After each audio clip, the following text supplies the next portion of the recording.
ওরে মুসলমান তোরা হারিস না ঈমান। নমাজি পড় রোজা রাখো, নমাজি পড় রোজা রাখো, আর পড়ো কোরআন। ওরে মুসলমান তোরা হারিস না ঈমান। যদি করো নমাজি রোজা, থাকবে না তোর পাপের বোঝা। যদি মানো পাপ কোরআনের কথা, থাকবে না তোর গুনাহ খাতা। পুরুষে রাতে পার করিবেন, পুরুষে রাতে পার করিবেন আল্লাহ রব্বে দো জাহান। ওরে মুসলমান তোরা হারিস না ঈমান। নমাজি পড় রোজা রাখো, নমাজি পড় রোজা রাখো, আর পড়ো কোরআন। ওরে মুসলমান তোরা হারিস না ঈমান। কি করে কি আমল করলে একাই আলী একাই ঠাবে। কি করে কি আমল করলে একাই আলী একাই যাবে। ভালো আমল যদি করে গেলে, নেক আমল যদি করে গেলে, হবে তোর কল্যাণ। ওরে মুসলমান তোরা হারিস না ঈমান। নমাজি পড় রোজা রাখো, নমাজি পড় রোজা রাখো, আর পড়ো কোরআন। ওরে মুসলমান তোরা হারিস না ঈমান। নারে তাকবীর। যারা একটু দাঁড়িয়ে আছে ওরা সামনে দিকে বসে যান ভাই, আপনারা দিকে বললাম ভাই, ওখানে আপনারা বসে যান, জায়গা আছে ওখানে বসে যান। পিছনে যারা আছেন বসে যান, না হলে আপনার পিছনে যারা আসবে ওরা দাঁড়িয়ে থাকবে। আজকে জলসা যোগ্যতময় শ্রদ্ধেয় সভাপতি সাহেব, উপস্থিত উলামায়ে কেরাম, সামনে বসে থাকা ইসলাম দরদি দিন দরদি ভাই বাবাজিরা, পর্দানাসীন মায়েরা খালারা, সমস্ত তারিফ ও গুণগান সেই মহান আল্লাহ তাবারাক ওয়া তাআলার জন্য, যে মহান আল্লাহ তাবারাক ওয়া তাআলা এত ঠান্ডার মৌসুমে শীতের রাত্রে নরম গরম বিছানাকে ত্যাগ করে এই বাইরবান্না দিঘাল ব্যাংক এলাকার এই মাদ্রাসার প্রাঙ্গণে একত্রিত হয়ে বসে কিছু বলার ও শোনার তৌফিক দিয়েছেন। তাই আমরা আল্লাহ তাবারাক ওয়া তাআলার প্রশংসা করি, অন্তর থেকে মুহাব্বতের সাথে সকলেই পড়েন আলহামদুলিল্লাহ। আল্লাহ তারিফ একটু জোর করে পড়েন ভাই, আলহামদুলিল্লাহ। তারপর আমাদের শেষ নবী হযরত মুহাম্মদুর রাসূলুল্লাহ পড়েন সাল্লাল্লাহু আলাইহি ওয়াসাল্লামের পর অগণন দরুদ শরীফ শান্তির ধারা বর্ষিত হোক, আমিন। আল্লাহুম্মা সাল্লি আলাইহি আল্লাহুম্মা বারিক আলাইহি। ভাই মুসলমান, আজকে আমি আপনাদের সামনে কোরআন মাজিদের সূরাতুল আলাক থেকে কয়েকটা আয়াত তেলাওয়াত করেছি, সাথে আল্লাহর নবী মুহাম্মদ সাল্লাল্লাহু আলাইহি ওয়াসাল্লামের একটা হাদিস পড়েছি। হাদিস এবং আয়াতকে সামনে রেখে আমি শিক্ষা সম্পর্কে কিছু কথা রাখবো। তবে শিক্ষার কথা বলবো কিন্তু একটু আলাদাভাবে, কারণ এই মাদ্রাসা আপনারা করেছেন কষ্ট করে, যেন আপনার ছেলে মেয়েরা পড়ে লেখে দুনিয়া আখিরাতে কামিয়াব হয়, নাকি কথা বলেন একটু? মাশাআল্লাহ। তো আজকে বেয়াদবি মাফ করবেন, শুধু বোঝার জন্য বলছি। আজকে এই জালসার ছাত্র হলেন আপনারা, যতটি আমার স্টেজে মাওলানা আছেন কিংবা আমার ভাইরা আসবেন, এরা হলো আজকে স্টেজের ওস্তাদ। যারা জানছেন যে কথা আলহামদুলিল্লাহ, যারা জানেন না ওটা আজকে শিখে যাবেন বাড়িতে আর তার প্রতি আমল করবেন, এই জন্য এসেছেন আপনারা, নাকি? জি। আল্লাহর কাছে দোয়া করি রব্বুল আলামিন আমি যা কিছু বলবো যেন সহি হাদিস এবং কোরআন থেকে বলতে পারি, এবং সাথে আমরা আমল করতে পারি, তার জন্য আল্লাহ আমাদেরকে তৌফিক দেন। আল্লাহুম্মা আমিন। ভাই মুসলমান, গত বছর আমি এখানে এসেছিলাম, আলহামদুলিল্লাহ আপনারা খুব ধীর স্থিরভাবে শুনেছিলেন এবং খুব মন দিয়ে আল্লাহ যাকে যত তৌফিক দিয়েছিলেন, ছোট বড় নর নারী সবাই দান করেছিলেন। আজকে মাগরিবের নামাজ পড়ে আমি মসজিদে বসে আছি। আপনাদেরই গ্রামের একজন আমার ভাই মোহাম্মদ নাসিম, চিনছেন মনে হয় তাকে, যার ইলেকশনের দিন স্ত্রী মারা গেছে। আপনাদের গ্রামের মোহাম্মদ নাসিম বলছেন, মাওলানা আপনি কি হোসেন সালাফি? আমি বললাম জি। বলছে গত বছর আমার স্ত্রী আপনার ওয়াজ শুনতে পাইনি, ইচ্ছা করেছিলেন যে এবার আমি মাওলানা আসতে গেলে আমি শুনবো, আল্লাহ যদি বাচ্চা রাখে, কিন্তু আমার স্ত্রী দুনিয়া থেকে চলে গেছেন। সর্বপ্রথম আমার হাতে উনি 2500 টাকা দিয়ে গেছেন। 2500 টাকা দিয়েছেন যে মাওলানা একটু আমার স্ত্রীর জন্য আপনি দোয়া করে দিন। আমি শেষে দোয়া করব, সাথে সাথে আমি দোয়া করছি, হে আল্লাহ স্বামী স্ত্রীর মহাব্বত ভালোবাসা কি দেখেন। আল্লাহ রসুল বলেছেন যে মহিলার উপরে তার স্ত্রী রাজি, ও মহিলা আল্লাহ জান্নাতে যাবে। আর যে মহিলার উপরে তার স্বামী নারাজ, আল্লাহ রসুল বলেছেন ওই মহিলা জান্নাত যাওয়া দূরের কথা, জান্নাতের খুশবু খান্ডা পর্যন্ত পাবে না। আল্লাহু সামাদ। তবে রাগা নারাজ হওয়া শরীয়ত মতন হওয়া চাই, না হলে তো ফেরাউন আসিয়ার পরে নারাজ ছিল না?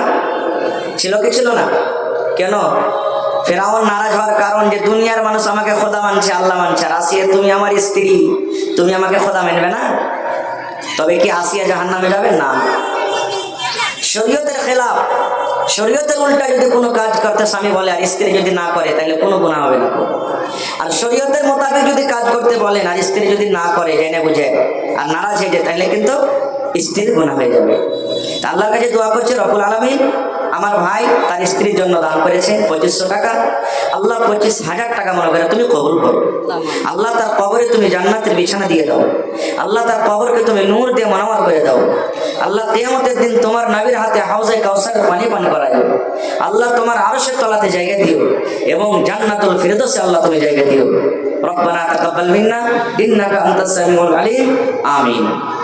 ভাই মুসলমান, তবে শিক্ষা সম্পর্কে আমি কিছু কথা রাখবো আপনার সামনে। কোরআনে কত সূরা আছে ভাই? কথা বলতে হবে আমার সাথে, আমি 10টা পর্যন্ত আপনাদের সামনে থাকবো ইনশাআল্লাহ। কোরআনে কত সূরা আছে? হায় আল্লাহ, আমি যখন মাগরিবের টাইমে এলাম, আপনাদেরই গ্রামের, আপনাদেরই নিজস্ব বেটি ভাতিজি বেটারা কত সুন্দর সুন্দর করে বক্তব্য দিছিল, সুবহানাল্লাহ। মন খুশি হয়ে গেছে, আসলে আপনাদের টাকাটা কাজে লাগছে, ওয়া কাজে যাই না। কত সুন্দরভাবে বক্তব্য দিছিল তারা। তো কোরআন মাজিদে 114 সূরা আছে। কত সূরা আছে ভাই? দেখেন পয়েন্টে পয়েন্টে শিখতে পারবেন ইনশাআল্লাহ তাআলা। তাহলে একটা সবক প্রথমে শিখলেন যে কোরআনে কত সূরা আছে? 114 সূরা আছে। যাদের কোনোদিন না বলেন এমনভাবে দিলে গেছিলেন আপনি। 114 সূরার মধ্যে সব থেকে আগে আল্লাহ তাবারক ওয়া তাআলা যে সূরাটা নাজিল করেছেন, ওই সূরাটার নাম হলো সূরাতুল আলাক, যাকে আমরা ইকরা বিসমি রাব্বিকাল্লাযী খালাক বলে আমরা জানি। আর একটা কথা বলে দিই, আমার নবীর জন্ম মক্কা নগরে। নবী যখন জন্ম হন তখন কিংবা তার আগে কিংবা তার পরে মক্কা নগরে কোনো এমন পাপ, কোনো এমন গুনাহ ছিল না যে মক্কার লোক করত না।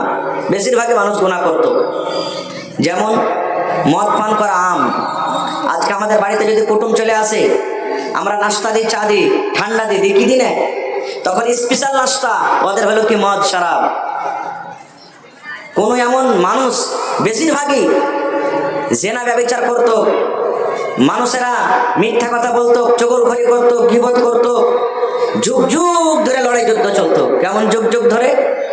একটা লোক আর একটা লোকের সাথে কোনো যুদ্ধ হলো, লড়াই হলো, কোনো ঘটনা ঘটলো, বাপ যদি বদলা নিতে না পারলো, মরার টাইমে বেটারাকে ডাকতো, কার বলতো, কে আব্দুল্লাহ, আব্দুর রহমান, আমার সাথে ওর লড়াই যুদ্ধ চলছে, আমি পারলাম না বদলা নিতে, কিন্তু তোরা ছাড়বি না। এই চলতো, কতদিন চলতো সুবহানাল্লাহ, আল্লাহ ছাড়া জানে না। বেটি যদি বাড়িতে জন্ম নিয়েছে, লজ্জার কারণে, শরমের কারণে বেটিকে জিন্দা জমিনে দফন করে দিত। কোনো যদি মহিলার স্বামী মারা যেত, কত কত মানুষ নিজের ওই বিবিটাকে, অর্থাৎ ওই যার স্বামী মারা গেছে ওকে ডাহিন বলে, স্বামী খাকানি বলে এখানটা ঘরে 1 বছর পর্যন্ত বন্ধ করে রাখতো। এরকম জুলুম অত্যাচার। এক কথায় বুঝালেন, দুনিয়াতে এখন যত রকম পাপ নজরে আসছে দেখছেন, কোনো এমন পাপ ছিল না যে মক্কার মানুষরা করতো না। কিন্তু আল্লাহ তাবারাক ওয়া তাআলা দেখেন, আল্লাহ রাব্বুল আলামিন কত বড় দয়াবান। আল্লাহ তাআলা নবীকে সর্বপ্রথমে কথা বললেন না, হে নবী মানুষরাকে নামাজের দিকে ডাকো, হে নবী মানুষরাকে রোজা রাখতে বলো, হে নবী মানুষরাকে মদ পান করতে মানা করো, হে নবী মানুষরাকে জেনা করতে মানা করো, হে নবী মানুষরা নিজের পেটেকে দফন না করে এটা মানা করো, হে নবী মানুষরা দেবত চগলখড়ি না করে, নিজের স্ত্রীর প্রতি জুলুম অত্যাচার না করে, এই মানা করে। এরকম কোনো কথা বলেননি। আমার যোগ্য যোগ্য ওলামারা স্টেজে বসে আছেন, জিজ্ঞাসা করবেন আল্লাহ তাবারাক ওয়া তাআলা সর্বপ্রথম যেটা মানুষকে দিয়েছেন সেটা হলো কি জানেন? ইকরা, পড়ার কথা বলেছেন, পড়ো। আজকে দেখেন, যেই মক্কার মানুষরা সমস্ত দুনিয়ার পাপ পুরা করত, আজকে ঘরে ঘরে ইলম কোরআন আসার কারণে দেখেন আস্তে আস্তে আস্তে সব শেষ হয়ে গেছে। আর আমরা এখন জানছি, দেখছি গোটা পৃথিবীর মধ্যে সব থেকে ইমানের জায়গা, আল্লাহওয়ালা আল্লাহর খাস বান্দা বান্দির জায়গা হলো কি? Mecca Medina. জানছি না? জানি না কেন? ইলমের কারণে। ভাই মুসলমান, এই জন্য ইলিম দরকার। ইলিম যদি আমি আপনি যদি শিখি তাহলে লাভ কি আছে? আপনি আমরা জানতে পারবো, আরে এটা তো হলো শিরিকের কাজ, এটা হলো বিদআতের কাজ, এটা হলো চুগলখোর গুনার কাজ, এটা হলো মিথ্যা কথা কাবিরা গুনাহ, শরাব পান করা কাবিরা গুনাহ। আপনি মানুষ জানতে পারবে, দূর হয়ে যাবে। আর যদি ইলিম না থাকে, ও কিছুই বুঝবে না, কিছুই বুঝতে পারবে না যে কোনটা ভালো কোনটা মন্দ। যেমন একটা উদাহরণ দিই আপনাদের সামনে, একটা গল্প, কিন্তু কথাটা সত্য। কথাটা গল্প আমি বলছি, হাদিস কোরআনের কথা নাই, কিন্তু অতি আমাদের জ্ঞান আছে, সবক আছে, ইবরাত আছে। ওয়াকাজ আমি কোনো ঘটনা বলি না আপনাদের সামনে, শুধু বোঝার জন্য। যেমন আপনার কি বাজারটার নাম? দিঘাল ব্যাংক বাজার। লিট্টি সামোসার দোকান আছে না নেই? জয় বলেন, আছে না নেই? আছে। লিট্টি গোল হয় না লম্বা হয়? জোরে তো বলেন ভাই। গোল হয়। 2 হাত লাগে না 1 হাতে হবে? 2 হাত লাগবে। তো এক একটা দোকানের চা, এক একটা দোকানের নাস্তা, এক একটা দোকানের লিট্টি মানুষেরা খাওয়ার জন্য পাগল হয়ে থাকে, খুব ভালো করে বানায়। তো একটা পড়ালেখা ছেলে বেগ ঘাড়ে করে সকাল সকাল চলে যাচ্ছে, মোটামুটি ধরেন 9টা 10টা 11টা 12টার সময়, গরমের টাইম, খুব গরম। এবার দেখছে একটা দোকানে খুবই ভিড়। আশেপাশে একটা লোককে বলছে যে, আরে ভাই দোকানটাতে ভিড় কিসে? বলছে, তুমি জানো না রে ভাই, তোমার বাড়ি কোনটা? বলছে, আমার বাড়ি বাইরে ভাই, আমি মেহমান মানুষ। বলছে, ভাই বলিও না, এই দোকানটার লিট্টি এমন ভালো, একবার যে খাইবে, পোলাও খায়, বিরিয়ানি খায়, আছে তো মনে করবে 1 পিস কমসে খাই যায়, এত স্বাদওয়ালা লিট্টি। বলছে, তাই নাকি? না তো হ্যাঁ। ওর তো ভোগ লেগেছিল, ওকে মন আরো ভোগ জেগে গেল, চল একটা লিট্টি গেলা খাইলি। হাঁটতে হাঁটতে দোকানে বসার পর বলছে, এই দোকানদার ভাই একটা লিট্টি গেলা দাও। যারা হুঁশিয়ার, জ্ঞানী, বুদ্ধিজীবী, পড়ালেখা মানুষ যখন খেতে বসবে, খাবার দেখবে কি জানি খানাতে কিছু আছে নাকি, খাবার জিনিসকে দেখবে। এটা নয় গেলাম আর একবারে গপ গপ গপ গপ করে শুরু করে দিলাম, তা নয়। ছেলেটা যখন লিট্টি বিসমিল্লাহ বলে খেতে যাবে, দেখছে তো লিট্টি দেখে না, চুল লেগা আছে। কি লেগা আছে ভাই? কথা বলে, চুল লেগা আছে। ছেলেটা বলছে, আরে ভাই কেমন লিট্টি দিলি রে ভাই? চুল যে লেগা আছে, অন্য লিট্টি দে। ঠিক আছে, অন্য থালাতে পাল্টে দিলে লিট্টি। এবার ওই লিট্টিটা যখন খাইতে যাবে, দেখছে তুই এখানটা চুল লেগা আছে। বলছে, আরে ভাই আমার নসিব খারাপ না, তুই কেমন লিট্টি দিছিস যে বারবার আমি চুল পাচ্ছি, এটাও খাবো না, অন্য লিট্টি দাও। আবার 3 নম্বর থালা তাকে লিট্টি দিয়েছে। কি তার নসিব? দেখছে তো তুই এখানটা চুল লেগা আছে। এ রাগ পেরা বলছে যে এই সারাকে লিট্টি খাবো না আমি, এর ফ্যাক্টরি দেখবো যে লিট্টি কেমন তৈরি হয়, কোন জায়গাতে কে তৈরি করে, বারবার আমি চুল পাচ্ছি, কারণটা কি? 1 পা 2 পা 1 পা করে হাঁটতে হাঁটতে ভিতরে দেখছে যারা মিষ্টি হয়ে গেল জমানা, ওরা হালুয়াই বলে মনে হয় নাকি? আপনারা কি বলেন? হালুয়াই। দেখছো তো হালুয়াই, আঁখা জ্বলছে, ধাঁধা ধাঁধা করে আঁখা জ্বলছে। আর গরমের টাইম, একটা মাত্র গাঞ্জি গাই দিয়ে আছে, লোকজন কেউ নাই, এদিকে ঘাম চুইছে, এমনে ঘাম চুইছে, এমনে ঘাম চুইছে। হ্যাঁ, দেখবেন কত মা খালা এমন আছে, রেগে যাবে। সুবহানাল্লাহ, কত মা খালা এনে ঝেলি আছে, উটি পাকাচ্ছে, পাকাতে পাকাতে ছেলের লাখে পুঁটা ফেলে দিলা, মানে তো হয়েছে না, হয় না? হ্যাঁ, কত মা খালা যে ছুচি আইলো, হাত খান ভালো করে ধুবে না, ফের উঠে বানাতে লাগলো। আর আমরা মজবুরান খাইতে হয়েছে। সুবহানাল্লাহ। হ্যাঁ, তো খা, যা হোক, তো কেউ নাই, তেল গড় গড় করে ঢুকছে, একটা খালি গাঞ্জি গাইতে আছে। এবার কইছে হারে কেমন করে লিট্টি বানাইছে, আর একটু পাঞ্জরে যাই দেখছে তোমার এখানটা হাত কিন্তু ভাই ঠোঁটটা হাত নাই, হাত ঠোঁটটা এখানটা হাত ভালো আছে, এখানটা ঠোঁটটা। ই মনে মনে কইছে হ্যাঁ হে ইয়ার পাঞ্জরে কেউ নাই, তেল গরম হয়ে গেছে, আটাও সানা আছে, তো ফের লিট্টি কেমন করে বানাবে, দু হাতে গোল কেমন করে করবে, চ্যাপটা কেমন করে করবে, এখন হাতে তো হবে না। এই একটু একদমের দাঁড়িয়ে থাকা পর দেখছে যে যখন ভালো হয় তেল গড় গড়ে ফেটে গেছে, লিট্টি ছাড়বে, একটুখানি লিট্টি লিয়েছে, বগলটাকে চেড়ে মারছে, তা ওরা তেল ছাড়ছে, একটু লিট্টি লিয়ে মারছে, তা ওরা তেল ছাড়ছে। এই দু চারটা লিট্টি দেওয়ার পর ওই লোকটা যে হালুয়াই আছে হাতখানটাকে এরকম ভাবে চেড়েছে, মানে বগলটা একটু কোনোরকম করেছে, তার এরকম করে ঘাসার মাসা শুরু করে দিয়েছে। দেখছে ওরে সুবহানাল্লাহ, ওর বগলে লম্বা লম্বা 5 ইঞ্চি 6 ইঞ্চি ওলার খেয়াল লেগে আছে। এই ছেলেটা তখন মনে মনে কইছে ওরে আল্লাহ, এত লম্বা লম্বা যদি ঘন ঘন জঙ্গল থাকে বগলে, তো ওর লিট্টিতে চুল পাওয়া যাবে না, তার কি পাওয়া যাবে? কেন বললাম জানেন? রে মুসলমান, বেয়াদবি মাফ করবেন রে ভাই, আজকে যত লোক এখানে এসেছেন, যদি এক এক করে জামা কাপড় যদি খুলে আপনি দেখেন, কত আমার নওজওয়ান, কত আমার ভাই, কত আমার বন্ধু এমন আছে যে যার বগলে লম্বা লম্বা লম্বা হয়ে চুল বের হয়ে আছে না নেই? দেখবেন গরমের দিনে মুসলমানের ঘরে জন্ম, মুসলমানের ছেলে, বাপ মুসলমান, মা মুসলমান, দাদা মুসলমান, দেখবেন বগলে কতদিন থেকে বগল সাফ করেনি, বগলে চুল লেগে আছে। কেন লেগে থাকবে মুসলমান? একটাই কারণ হলো ও তো মুসলমানের ঘরে জন্ম নিয়েছে, কিন্তু দিন শিখেনি, ইলম শিখেনি।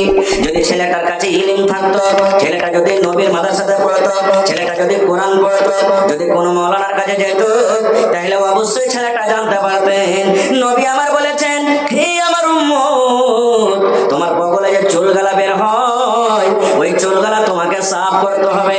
তোমার সারাঙ্গার গোড়াতে যে চুলগালা হয়, ওই চুলগালা তোমাকে সাফ করতে হবে। বেটা ছেলা হোক কিংবা বেটে ছেলা হোক, কতদিনে সাফ করতে হবে? আল্লাহ নবী বলেছেন 40 দিনের আগে আগে তোমাকে সাফ করতে হবে রে উম্মত। এক দুই করে করে করে যেদিন 40 দিন পেপার হয়ে যাবে, আর তুমি যদি সাফ না করো, যদি 40 দিন কেটে যায়, তোমার গুনাহ হয়ে যাবে, পাপ হয়ে যাবে, তুমি গুনাহগার বান্দা বান্দি হয়ে যাবে। এই জন্য নবী বলেছেন 40 দিনের আগে আগে তোমাকে সারামগার চুল সাফ করতে হবে। যেমন করে তুমি সাফ করো, বেলেট দিয়ে পারো তো বেলেট দিয়ে সাফ করো, তুমি যদি ওষুধ দিয়ে পারো, ক্রিম দিয়ে পারো তো ক্রিম দিয়ে করো, যে তোমার সুবিধা হবে, ইচ্ছা হবে। আল্লাহ রাসূল বলেছেন 40 দিনের আগে আগে তোমাকে কেটে সাফ করতে হবে। তাহলে ইলমের লাভ এখানে একটা বুঝতে পারলাম না? ইলম না থাকার কারণে কত বড় আমরা পাপ করছি, গুনাহ করছি। সুবহানাল্লাহ। আর একটু আগে চলেন। আজকে যেমন আমি মজলিসে আমার এক এক পয়েন্টে ইনশাআল্লাহ আপনারা সবক পাবেন যদি গৌর করে শুনেন। তাহলে আজকে যখন আমি আপনাদের সামনে এসেছি, সালাম দিয়েছি, আসসালামু আলাইকুম দিয়েছিলেন তিনি? সালাম কাকে দিতে হবে? আল্লাহ নবী বলেছেন এক মুসলমান আর এক মুসলমানের হকের মধ্যে একটা হক হলো ইজা লাকিতাহু ফাসাল্লিম আলাইহি। কোন মুসলমানের সাথে যখন তোমার দেখা হয়ে যাবে, তুমি তাকে সালাম দাও। ওই মুসলমানটাকে চিনো কিংবা নাই চিনো, নবী বলেছেন তুমি জানছো এটা মুসলমান, ওকে তুমি সালাম দাও। কিন্তু কত কত মুসলমান ভাই এমন আছে, দাড়ি দেখেন একবারে কেড়া কেড়া ফুলের আটির মতো, ধুতি পিন্ধে থাকবে, বুঝা যাবে না যে মুসলমান তো মুসলমান, বুঝা যাবে না। দ্বিতীয় কথা, মুসলমানকে সালাম করতে হবে। এবার আপনারা অন্তরে একটু হাত দিয়ে বলেন তো, আমার আপনার বিবি যত লোক এখানে আছেন, মুসলমান না মুসলমান? কথা বলেন। আমার আপনার বিবি, নিজের নিজের বিবি যে ঘরে আছে, মুসলমান না মুসলমান? তাহলে যদি আমি এখানে বলি যে বাড়িতে যখন জালসা শুনে যাবেন, মাঠ থেকে আসছেন, ঘাট থেকে আসছেন, বাজার থেকে আসছেন, তখন কয়টা লোক বিবিকে সালাম দিচ্ছেন? রাসূল তো বলেছেন যে মুসলমানকে সালাম দাও, চাই মুমিন হোক মুমিনা হোক, স্ত্রী হোক পুরুষ হোক। আমরা সালাম দেব কাকে? শালিকে দেবো সালাম। সালাম দেবো কাকে? খালাইতে ওহিনকে দেবো সালাম। সালাম দেবো কাকে? ভাবিকে দিব সালাম। আর নিজের স্ত্রীর বেলাতে যখন এলো, তখন মনে হয় পাউরুটি মুশকিল ভরা আছে মুখে, মন তখন আকার পাকার করতে লাগে। আমাদের সালাম কি জানেন? ঘাসের বোঝা নিয়ে বাড়িতে এলাম, তরকারি নিয়ে বাড়িতে এলাম, কইরে কইরে শালা হারামি গুধার মাকুন লেগেছে রে, গুধার মাকুন লেগেছে রে, এই তো আমাদের সালাম। এই মুসলমান, আল্লাহ নবী সালামের কত ফজিলত দিয়েছেন। নবীর জামানাতে এক মজলিস লেগেছে, গল্প চলছে, শরীয়তের দিনের কথা চলছে। যেমন আজকে মজলিস, একজন সাহাবী এসে নবীকে বলছেন মজলিসে, আসসালামু আলাইকুম, শুধু আসসালামু আলাইকুম। এর মানে হলো আল্লাহর সালামতি তোমার পরে নাজিল হোক, আল্লাহর দয়া তোমার পরে নাজিল হোক, আল্লাহর সালামতি তোমার পরে নাজিল হোক। বিনা পয়সাতে কত বড় দোয়া পেলেন, আসসালামু আলাইকুম, আল্লাহর সালামতি তোমার পরে নাজিল হোক, আল্লাহর দয়া তোমার পরে নাজিল হোক। এই কথা দিয়ে বসে গেলেন। নবী বললেন 10টা নেকি পেয়ে গেল। কয়টা নাকি? জোরে বলেন, কয়টা নাকি? 10টা। একটু পর আরেকটা সাহাবী এসে বলছেন, আসসালামু আলাইকুম ওয়া রাহমাতুল্লাহ। কি বাড়লো? ওয়া রাহমাতুল্লাহ বেড়ে গেল। নবী বললেন 20টা নেকি পেয়ে গেল। আরেকজন সাহাবী এসে বলছেন, আসসালামু আলাইকুম ওয়া রাহমাতুল্লাহি ওয়া বারাকাতুহু। নবী বললেন 23টা নেকি পেয়ে গেল। এই মুসলমান, যদি একটা সালাম দেওয়াতে মুহাব্বতের সাথে নেকি মনে করে যদি আপনি সালাম দেন, আসসালামু আলাইকুম ওয়া রাহমাতুল্লাহি ওয়া বারাকাতুহু, একটা সালাম হলো দোয়া, সালাম হলো দোয়া, সালাম হলো দোয়া। আর সাথে সাথে যদি আপনি নেকির হকদার হন, নেকি যদি পেয়ে যান, তবে কেন সালাম থেকে দূরে থাকবেন? কেন আপনি সালাম দিবেন না? কত ভাইয়ের সালাম দিতে যেমন হয় বমি হয়েছে, উল্টি উল্টি করছে মন। কেমন যে মৌলানা, 10টা লোক 4 দোকানে বসে আছে, কেমন করে সালাম দেবেন জানেন? মানে মনে হয় ডাকছে, ইশারা করছে, নাই ভাই এমনি করবে, ইশারা করে কেমন সালাম, মন ভরে বলেন আসসালামু আলাইকুম ওয়া রাহমাতুল্লাহ। আর কত ভাই এমন আছে সালামের জবাব দেব না, ওকে ভালো লাগে না, এমনি করে ইশারা করে দিলে কেমন একটা সালামের জবাব দেওয়া। সালাম দিতে হবে ভালো করে, সালামের জবাব দিতে হবে ভালো করে। স্ত্রীকে সালাম দিতে হবে, মাকে দিতে হবে, বেটিকে দিতে হবে, বহিনকে দিতে হবে। ফোনে গল্প করবেন, সালাম দিয়ে গল্প করেন, দোয়া, দোয়াই দোয়া। আজকে আমরা বলি বেটিরাকে পড়িয়ে কি করবো রে, বেটিরাকে পড়িয়ে কোনো লাভ নেই। কত ভাইয়ের মেজাজ বই না আছে এটা। এরা পরের বাড়িতে যাবে, গোবর তুলবে, ছাই তুলবে, ঘোঁটা বানাবে, ভাত তরকারি রান্না করবে। এরা পড়িয়ে লেখে কি করবি? এই ভাই মুসলমান, সহি হাদিস। আল্লাহ নবী একদিন বসে আছেন, নবীর বিবি মা আয়েশা রাদিয়াল্লাহু তাআলা আনহা ঘরের ভিতরে পর্দাতে বসে আছেন। যেমন আজকে জালসার জন্য যেন পুরুষ আর মহিলা এক জায়গাতে না হয়, মহিলাদের জন্য আলাদা জায়গা করেছেন, পর্দা করেছেন নাকি?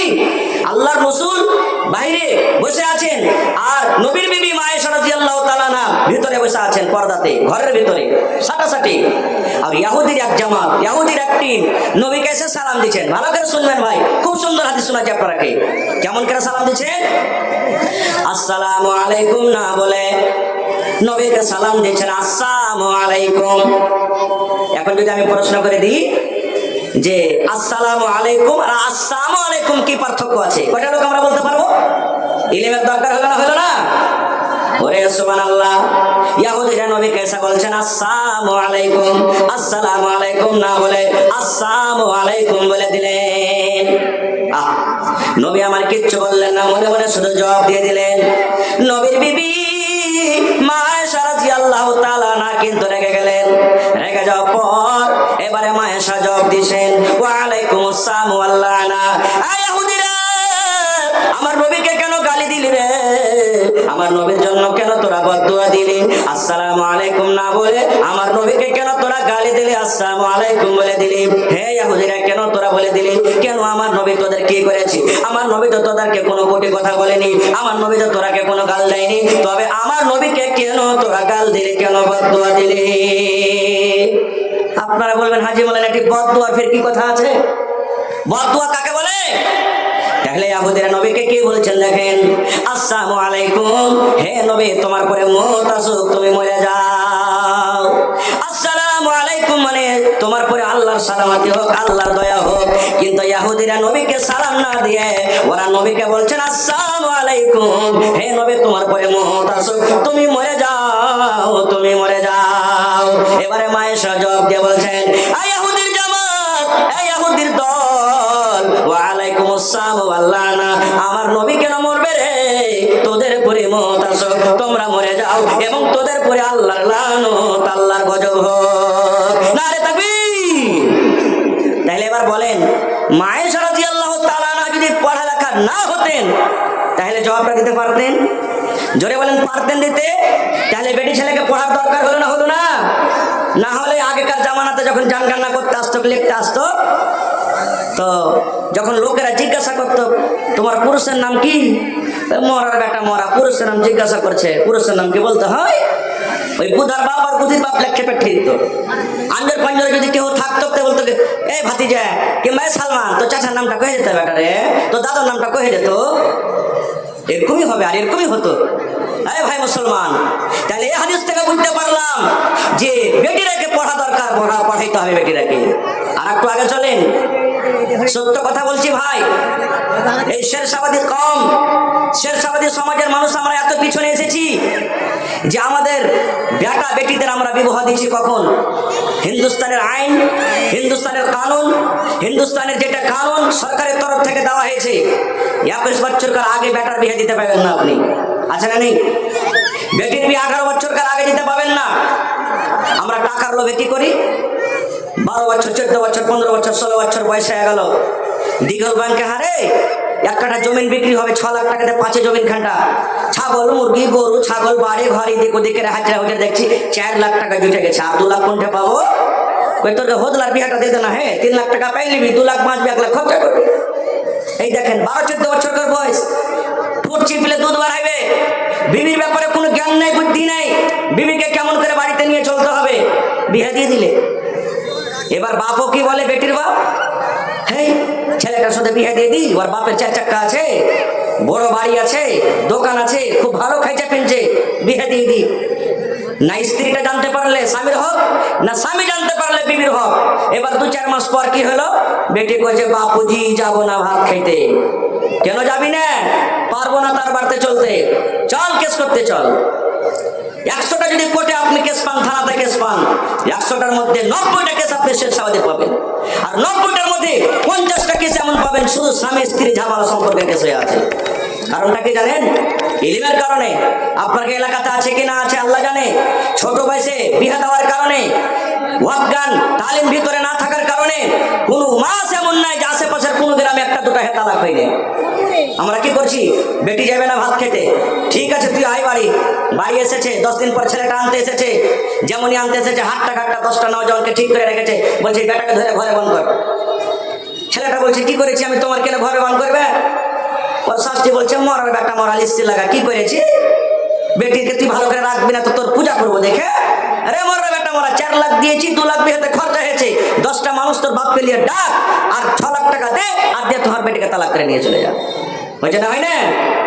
এই জন্য বিয়ে দেওয়ার আগে আমাকে আপনাকে প্রত্যেক গার্জিয়ানকে জানতে হবে, এবং নওজওয়ানকে বলি বিবি সম্পর্কে আপনাকে জানতে হবে, মায়েরা খালাকে বলবো স্বামী সম্পর্কে জানতে হবে। এক প্রমাণ সহিহ হাদিস, সহিহ তারগীব ওয়াত তারহিবের মধ্যে আল্লামা নাসিরউদ্দিন আলবানী রাহিমাহুল্লাহ হাদিসটাকে সহিহ বলেছেন। কি বলছেন জানেন? আল্লাহ নবীর জামানাতে এক বাপ নিজের বেটির বিয়ে দেবে, বাপ নিজের বেটির বিয়ে দেবে। বেটি বলছে আব্বু আমি বিয়ে করব না, বিয়ে করব না। আব্বু বলছেন কেন রে মা? তোমার বিয়ে দিব, আমার ঝামেলাটা সাফ হয়ে যাবে, মাথার টেনশন শেষ হয়ে যাবে, তুমি রাজি হও? বলছে না আব্বু আমি বিয়ে করব না। বাপ চলে গেলেন নবীর দরবারে, নবীর দরবারে চলে গেলেন। আপনার আমার উচিত কি? জবরদস্তি বেটির বিয়ে দিয়ে দিচ্ছি, তার মন জানি না, তার জ্ঞান জানি না, বুদ্ধি জানি না, টাকা লাগলো তো লাগলো, দিয়ে দে, ছেলেটা খুব ভালো আছে। কোনো মৌলানাকে জিজ্ঞাসা করি না, কোনো ভালো লোককে, কোনো মোড়ল সর্দারকে জিজ্ঞাসা করি না, যারা বুদ্ধিজীবী মানুষ। বাপ নবীর দরবারে চলে গেলেন, নবীকে বলছেন ইয়া রাসূলুল্লাহ আমি আমার বেটির বিবাহ দেব। বেটি ইনকার করছে, বেটি বলছে আব্বু আমি বিয়ে করব না, একটু আপনি পারেন তো বুঝান তো। নবী বললেন তোমার বেটিকে এনেছো? বলছেন না। বলছে যাও তোমার বেটিকে নিয়ে এসো, সাথে করে নিয়ে চলে গেলেন। দেখেন নবীজি কি প্রশ্ন করছেন। নবী আমার বললেন হ্যাঁ আল্লাহর বান্দিরে, তোমার আব্বা জান তোমার বিয়ে দিবে রে মা, তুমি ইনকার করছো, ইনকার করার কারণটা কি? কি কারণে তুমি ইনকার করো? তুমি রাজি হও না কেন? কারণটা কি একটু জানাবে? এবার সে বেটি ছেলে বলছে নবী গো এই জন্য আমি ইনকার করি নবী গো, ধরেন আমার বিয়ে হয়ে যাবে, আমি শ্বশুরের বাড়িতে চলে যাব, জি আমার স্বামী হবে, আমি যার বিবাহ হব, স্বামী সম্পর্কে আমার কোনো জ্ঞান নাই গো দয়ার নবী, স্বামী সম্পর্কে আমি কিছু জানি না। আমার যে স্বামী হবে, আমার যে পাতি হবে, আমার ওপরে আমের স্বামীর কতটুকু হক রয়েছে গো নবী আমি জানি না। আমার স্বামীর কতটুকু আমাকে কথা মানতে হবে, আমার স্বামীর কতটুকু আমাকে আদেশ মানতে হবে। আল্লাহ নবী গো এই ব্যাপারে আমার কোনো জ্ঞান নাই, আপনি একটু দয়া করে বলেন আমার উপরে আমার স্বামীর কতটুকু হক রয়েছে। আমি প্রথমে জানবো, জানার পর আমি ফেসলা নিব, আমি বিয়ে করব কি করব না। দেখেন সুবহানাল্লাহ। তাহলে এখন তো আল্লাহর নবী দুনিয়াতে নেই। এই সমস্ত দুনিয়ার এখন যত বেটি আছে বাপকে লজ্জার কারণে কথা বলতে পারবে না, এই সমস্ত কথা শিখবে বেটিরা কোথায়? মাদ্রাসাতে। তো মাদ্রাসা দরকার হলো না? জোরে বলেন হলো না? সুবহানাল্লাহ। এবার নবী বললেন, নবী যে শুধু তার জন্য বলেননি হাদিসটা, কিয়ামত পর্যন্ত যত মহিলারা দুনিয়াতে আসবেন সমস্ত মহিলাদের জন্য এটা হাদিস, এটা ফরমান। নবী আমার বললেন, হে আল্লাহর বান্দিরে তুমি শুনে নাও, তোমার উপরে